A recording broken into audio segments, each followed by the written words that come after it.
자각이라고 하죠. 저는 조금씩 생기와 활력이 옅어졌고 아주 사소한 일도 버겁게 느껴지기 시작했습니다. 그중 가장 저를 힘들게 한 것은 헛똑똑이, 네가 그동안 잘난 척하면서 잘 살았다고 생각했겠지만 그건 너무나 큰 착각이었어 라고 하는 현실 자각이었어요. 우울증에 관해 이야기할 때 종종 간과하는 것은 본인이 그 어리석음과 한심함을 너무나 잘 안다는 거예요. 그래서 주치의가 정말 답답하고 안타까워서 왜 그랬어요? 라는 말을 할 때 그러게요. 점점 라고 할 말이 없어요. 약을 통해서 환청이나 망상을 없앨 수 있는 증상의 환자라면 오히려 치료에 더 기대를 걸고 희망적일 수도 있다고 생각을 합니다. 그렇지만 우울증 환자는 자신이 보는 것이 진실이라 믿고 또 내가 변하지 않으면 상황이 바뀌지 않는다는 것도 너무나 잘 알기 때문에 더 어렵다고도 생각을 합니다. 그러나 진실도 때로는 거짓말을 합니다. 자살을 생각할 정도로 극심한 우울증을 가진 사람들과 이야기를 나누며 알게 된 것은 이들이 꽤 다양한 착각을 하면서 살고 있다는 것이었어요. 한 청소년이 말합니다. 내 옆에는 이제 아무도 없어요. 항상 모두가 날 떠나죠. 그리고 내 인생에는 희망이 없어요 라고요. 그러면 여기 계신 분들은 이렇게 말해줄 거예요. 내가 있잖아. 그리고 부모님도 있고 무엇보다 너는 겨우 17살이야. 네가 뭘 마음먹든지 뭐든 할 수 있어 라고 말이죠.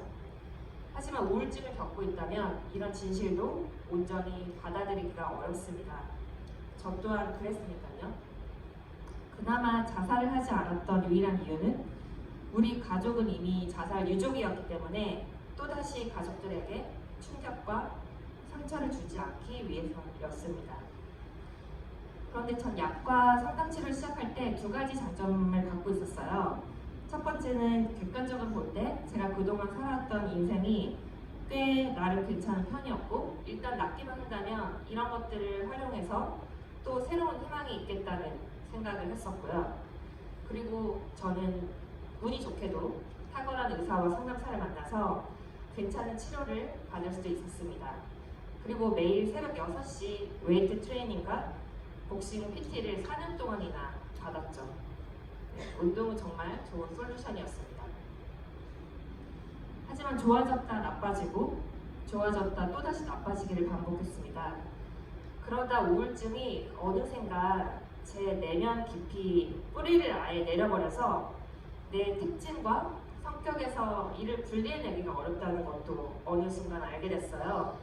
그리고 결국에 약 없이는 혹은 약이 있더라도 평생 동안 이 취약해진 내 모습과 우울과 자살 생각에서 벗어날 수 없을 거라고 생각이 들었습니다. 언제 어디서부터 이게 시작된 거지? 아니야, 원래 나는 이렇지 않았어. 다시 예전처럼 밝게 다시 살아보자. 하지만 역설적으로 이런 생각이 제 삶을 더욱 구속시켰고 우울증을 더욱 강하게 만들었습니다. 도망치려 할수록 더욱 자라났어요. 나약했던 저를 탓했던 제게 위로가 됐던 문장이 하나 있습니다. 바로 이 문장인데요. 내가 특별히 취약해서 우울증에 걸린 것이 아니라 많은 사람들이 나처럼 충분히 취약하다면 사람들의 생존 메커니즘은 뭐고 그들의 회복 능력은 어떻게 작용할까? 또 나보다 훨씬 더 심각한 상황에서 끔찍한 우울증을 겪고도 현재 누구보다 삶에 대한 강한 애착으로 창조적인 삶을 만들고 있는 사람들은 과연 어떻게 극복했을까? 우울증을 겪은 제 삶을 받아들이면서 던졌던 이 질문들은 제 삶의 두 번째 챕터를 열어주었습니다.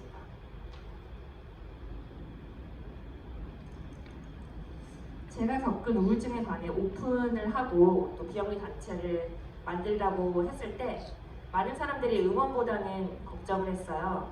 여러 가지 면에서 너의 삶이 몹시 더 어려워질 거라고 얘기했습니다. 그렇게 걱정스러우면 그 얘기를 할 시간에 저는 10,000원이라도 후원을 할 것 같은데 말로만 걱정을 하더라고요.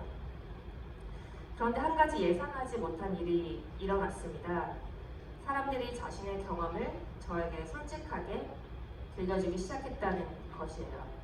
10년 만에 동아리 선배가 연락이 와서 자기 형이 조현병이라는 이야기나 예전 회사의 임원분이 연락이 와서 자기 자녀가 학교도 관두고 3년 동안 방 안에만 있다. 그리고 자해를 한다는 이야기도 들려줬습니다. 그리고 얼마 지나지 않아 저는 알게 됐어요. 정신건강 문제란 말하지 않을 뿐 모든 가정에 숨겨진 비밀임을 알게 됐습니다. 멘탈스 코리아에서는 우리 지난 5년 동안 300명이 넘는 청소년 리더들을 탄생시켰습니다.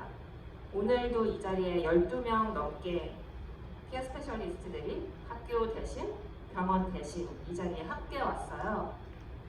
나 지금 여기 살아있다고 소리 한번 질러줄래요?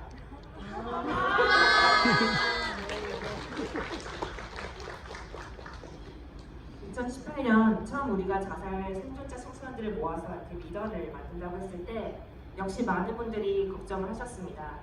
후원사부터 전문가 분들까지 일단 과연 그런 친구들을 모을 수는 있겠어? 그리고 위험하지 않을까? 이런 우려가 항상 많았습니다. 자살은 단일 솔루션이 아니라 굉장히 복잡한 문제지만 이를 예방하려면 새로운 방향 또 혁신적인 관점이 필요했습니다. 자살이라는 그 높은 위험의 순간이 오기 전에 우리가 할 수 있는 일들이 많다고 생각했어요. 자살 고위험군이라는 딱지가 그 사람의 삶 전체를 설명하지 않고 응급실에서 보이는 모습, 설사 자살을 시도해서 응급실에 찾아왔다고 해도 그 모습이 그 사람의 전부가 아니라는 것을 알고 있었기 때문입니다. 피어스쿨은 내가 겪은 아픔을 나만의 강점, 또 미래 경쟁력, 그리고 사회를 변화시키는 전략으로 사용할 수 있도록 배우는 멘탈스 리더십 프로그램입니다. 피어스쿨을 통해서 청소년들은 치료의 대상자라고 많이 표현하죠. 또 자살고 위험군, 정신적으로 뭔가 아주 심각한 문제가 있는 아이에서 아픔의 경험 전문가, 리더, 회복의 롤 모델로 새로운 아이덴티티를 부여받게 됩니다. 많은 자해와 자살을 시도했던 한 소녀가 있었습니다. 이제는 대학생이 됐는데요. 이런 말을 해주었어요. 피어 스페셜리스트라는 저의 새로운 정체성은 제게 매우 중요한 의미를 가져요. 내가 더 이상 아프기만 하는 사람, 피해를 주는 사람이 아니라 다른 이들을 도울 수 있고 또 변화를 만들 수 있는 세상에 의미 있는 사람이 됐다고 생각이 들거든요. 저는 지난 5년간 가정과 학교, 상담실 안에서 그저 답이 없는 골칫덩어리, 뭔가 문제가 심각한 아이로 취급당하던 아이들이 새로운 기회와 변화를 만들 수 있는 자기 주도적인 권한이 주어졌을 때 얼마나 놀라운 성장과 잠재력을 발휘해내는지 매번 감탄하면서 짜릿한 성장을 함께 할 수 있었습니다. 무엇보다 놀라운 건 이 친구들의 주인의식과 책임감이었습니다. 응급실에 가 있으면서도 줌으로 회의에 참석하겠다고 하는 친구, 또 병동 퇴원하는 날 지방에서 서울까지 기차를 타고 프로그램의 멘토를 하는 친구. 누군가는 이들을 보고 아슬아슬한 삶의 삶과 죽음의 경계에 서 있다고 할 수 있겠지만 대부분의 경우 이들이 보여준 것은 아픔이 아니라 삶에 대한 의지와 통찰이었습니다. 2018년 피어스쿨을 처음 시작했을 때 15살, 17살 이 어린 청소년들이 지금 성인이 됐습니다. 지금은 어떤 모습일까요?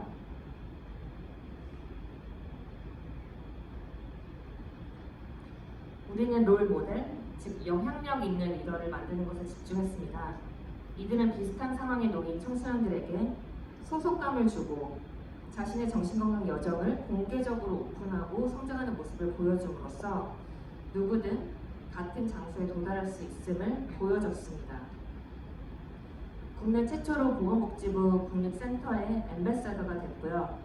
글로벌 기업들과 협력을 직접 만들어내면서 체인지 메이커로서의 가능성, 그 영향력을 직접 보여주고 있습니다. 또 이 친구들은 개인적인 삶에서 학업과 커리어 목표를 시각화하고 로드맵을 어떻게 달성해 나가는지 옆에서 바로 보여줍니다. 멘탈스 코리아의 미션 중 하나는 이 친구들이 10년 후, 20년 후에 정신건강 생태계에서 정말 영향력 있는 리더로 성장하는 것인데요. 자리가 사람을 만든다는 말처럼 리더의 역할을 부여하면 성장하게 되어 있습니다. 멘탈스 코리아에서 인턴십 기회를 갖고 또 정신건강위원회의 위원장을 맡아서 조직을 이끌기도 합니다. 청년의 회복에 있어서 관점의 전환과 인파워먼트는 핵심 중의 핵심입니다. 또 이들은 정신건강 커뮤니티를 이끄는 리더로서 또 피어 스페셜리스트들의 멘토이자 슈퍼바이저로서 함께 시간을 보내고 우리 조직에 강력한 지지자이자 소속감을 주는 존재로 함께하고 있습니다. 우울은 전염성이 강합니다. 그러나 용기의 전염성은 더욱 강합니다. 다시 한번 잘 살아보겠다 라는 삶에 대한 애착과 의지를 부여하는 데 정말 파워풀한 것은 바로 이 회복의 롤모델들의 존재였습니다. 정신과 약을 매일 12알씩 먹던 정말 어린 청소년이 이제는 자기 자신이 그토록 원했고 필요했던 것들을 이젠 남들에게 주고 있습니다. 우리가 무언가 필요로 한다는 건 굉장히 큰 자산입니다. 이 친구들은 내게 필요한 것을 남들에게 주는 법을 아주 어릴 때부터 배우고 실천하고 있는 셈이죠. 제가 이 친구들을 리더라고 부르고 10년 후에 우리 사회의 리더가 될 것이라고 확신하는 이유입니다. 여기 계신 분들은 의사 선생님도 많으시니까 학창 시절에 공부로 이름을 꽤 날리셨던 분들이 많으실 것 같아요. 그래서 질문을 하나 드려보겠습니다. 공부를 정말 잘 하려면 어떤 요소가 제일 중요할까요?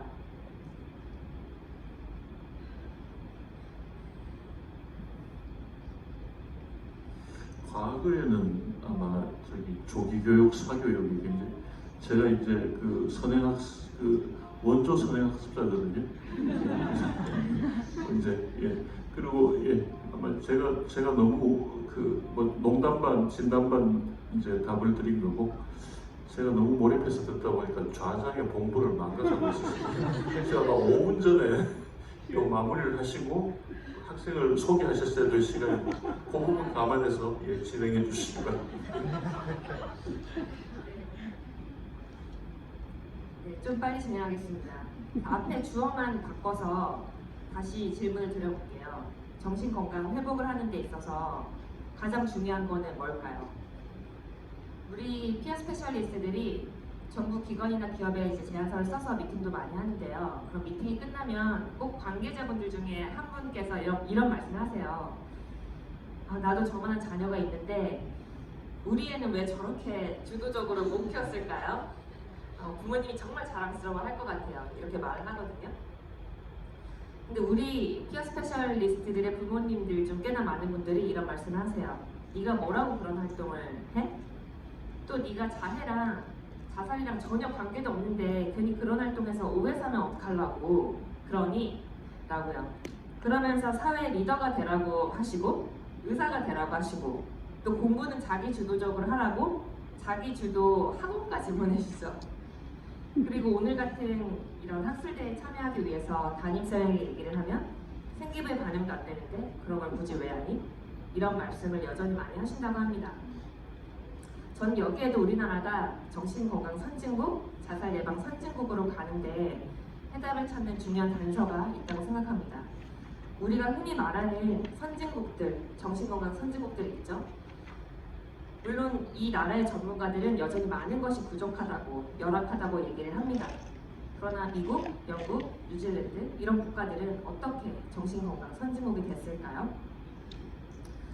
물론 우리나라 비교 안 되는 것들 많이 있습니다. 대통령의 어젠다에서부터 멘탈스가 굉장히 강조되고 학교의 그런 정신건강 의무 교육, 정책부터 또 막대한 예산 투자까지 이런 것들 비교하면서 우리나라의 발전이 더딘 이유를 한탄합니다. 대통령이 관심을 안 갖는다. 예산이 너무 적다. 일할 인력이 없기 때문에 할 수가 없다. 네, 물론 맞습니다. 이런 게 먼저 바뀌어야 사회적 임팩이 가장 크고 빨리 바뀌겠죠. 그러나 그들이 또 하나 강조하는 것이 있었습니다. 자신들이 정신건강 선진국이 된 이유는 한 명 한 명의 변화를 향한 주체적인 목소리, 그리고 청소년부터 청년까지 기업가 정신을 가지고 직접 만든 멘탈헬스 기업리 단체가 엄청나게 많고 캠페인, 프로젝트들이 아주 많고 아주 중요한 역할을 하고 있다라고요. 그리고 지역사회 커뮤니티에서 봉사하는 문화, 그리고 성인 엘라이, 동맹의 역할들, 이런 엘라이 정신을 굉장히 강조합니다. 사람들은 누군가 자신이 하는 일에 열정과 헌신을 보여줬을 때 영감을 받고 또 함께 움직이기 때문이죠. 그러면서 그들은 얘기를 합니다. 한국은 자살률이 1위고 정신건강에 있어서 정말 많은 사람들이 고통을 받고 있는데 왜 이런 주도적인 목소리, 청년들의 리더십, 연대하는 활동이 너무 없어서 놀랐다고요. 글로벌 무대에서 한국 청년들을 잘 찾아보기 힘들다고 말합니다. 뭔가 내 목소리나 대외 활동으로 변화를 만들어낼 수 있다는 생각, 또 그런 작은 성취를 해볼 수 있는 기회나 지지받는 경험이 어릴 적부터 너무 부족했을 때문일까요? 청년이 돼서도 우리는 우리 사회에 정말 필요한 체인지 메이커가 아니라 그저 대외 활동의 참가자로서 머무릅니다. 공모전에 목을 매거나 수혜자로서 무언가를 바꾸어 얻는 게 당연하고 익숙하고요. DSM-5를 정리해서 카드 뉴스를 만드는 것, 그것에 그치는 것들을 보면서 이걸로 많이 부족하다고 생각했습니다.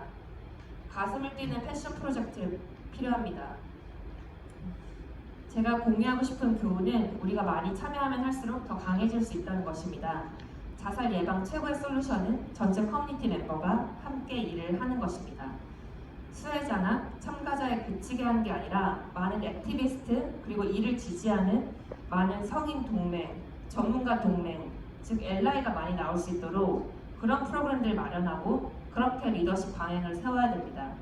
난 그런 문제를 겪지 않았으니까 그런 문제를 겪은 사람들은 대상자, 질환자로 분리해버리고 바라보는 게 아니라 같은 편에서 엘라이로서 활동해야 됩니다. 이를 위해서는 청년과 또 청소년, 자살 생존자들에게 권한을 부여하는 것도 중요하지만 그걸로 충분하지 않습니다. 이 자리에 모인 리더십들의 공동 계획과 가이드, 또 지원으로 자살 예방 문화가 새롭게 번창할 수 있습니다. 대학생 서포터즈, 모니터링단, 공모전 다 좋습니다. 하지만 이걸 넘어서 롤모델들이 많이 나올 수 있고 체인지 메이커가 될 수 있는 교육과 리더십 프로그램들이 많이 만들어져야 됩니다. 또 목소리를 낼 수 있는 권한과 기회의 장이 훨씬 더 많이 만들어져야 됩니다. 지금 우리에게 필요한 것은 이런 한 명 한 명의 변화이고 영향력을 발휘하는 것입니다. 함께 노력하면 우리는 충분히 변화를 이룰 수 있습니다.